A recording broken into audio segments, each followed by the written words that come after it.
Taxi ஆப்பின் உத்தரவாதம். Trip cancellation இல்லை, extra payment இல்லை, நியாயமான கட்டணம். இதுவே ஃபாஸ்ட் ட்ராக் டாக்ஸி ஆப்பின் உத்தரவாதம். பதஞ்சலி மருந்துகள் தொடர்பான வழக்கில் உச்சநீதிமன்றத்தில் பாபா ராம்தேவ் மன்னிப்பு கோரியிருக்கிறார். பாபா ராம்தேவ் நிபந்தனையற்ற மன்னிப்பு கோரியிருக்கிறார். உச்சநீதிமன்ற நீதிபதிகள் இதனை ஏன் எழுத்துப்பூர்வமாக இந்த மன்னிப்பை ஏன் தாக்கல் செய்யவில்லை என்பது குறித்து கேள்வியை முன்வைத்திருக்கிறார்கள். தகவல்களோடு செய்தியாளர் நிரஞ்சன் குமார் இணைந்திருக்கிறார். கூடுதல் விவரம் என்ன நிரஞ்சன்? கொரோனா காலத்துல பதஞ்சலி நிறுவனம் தயாரிச்ச மருந்து, அது மட்டும் இல்லாம மற்ற அலோபதி மருந்துகள் சம்பந்தமாக அவதூறு பரப்பும் வகையில பாபா ராம்தேவ் உடைய விளம்பரங்கள் அமைஞ்சது. அவருடைய மருந்து சம்பந்தமான விளம்பரங்கள்ல அறிவியல் உண்மைக்கு புறம்பான விஷயங்கள் இடம்பெற்றிருந்துச்சு அப்படின்றதுதான் இந்த விவகாரத்துடைய அடிப்படையான விஷயம். ஏற்கனவே உச்சநீதிமன்றம் இந்த விளம்பரம் சம்பந்தமான வழக்கை விசாரிக்கும் பொழுது இந்த விளம்பரத்தை வெளியிடுறதுக்கு தடை உத்தரவு உள்ளிட்டவற்றையெல்லாம் பிறப்பிச்சிருந்தாங்க. ஆனா அதையும் மீறி பதஞ்சலி நிறுவனம் இந்த விளம்பரத்தை தொடர்ந்து பரப்புனாங்க அப்படின்றதுதான் புகாரா இருக்குது.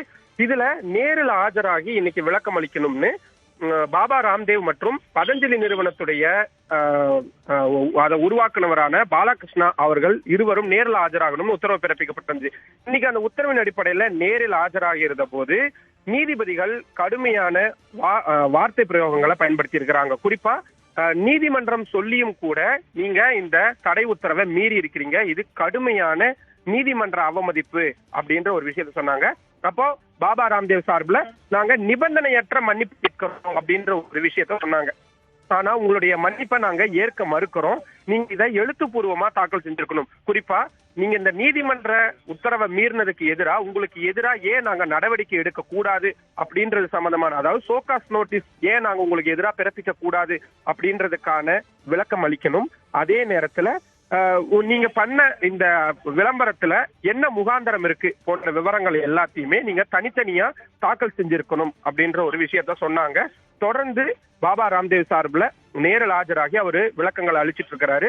அதுல மிக குறிப்பா நாங்க இன்டென்ஷனோட இதை பண்ணல, அதனால நாங்க நிபந்தனையற்ற மன்னிப்பு கேட்கிறோம் அப்படின்ற ஒரு விஷயத்த சொல்லியிருக்கிறாங்க. ஆனா நீதிபதிகள் பாபா ராம்தேவ் தரப்புடைய மன்னிப்பை ஏற்க மறுத்திருக்கிறதையும் இப்ப நம்ம பார்க்க முடியுது. ஆனந்தி, தகவல்களுக்கு நன்றி நிரஞ்சன். ஃபாஸ்ட் ட்ராக் டாக்ஸி ஆப்பின் உத்தரவாதம். ட்ரிப் கேன்சலேஷன் இல்லை, எக்ஸ்ட்ரா பேமெண்ட் இல்லை, நியாயமான கட்டணம். இதுவே ஃபாஸ்ட் ட்ராக் டாக்ஸி ஆப்பின் உத்தரவாதம்.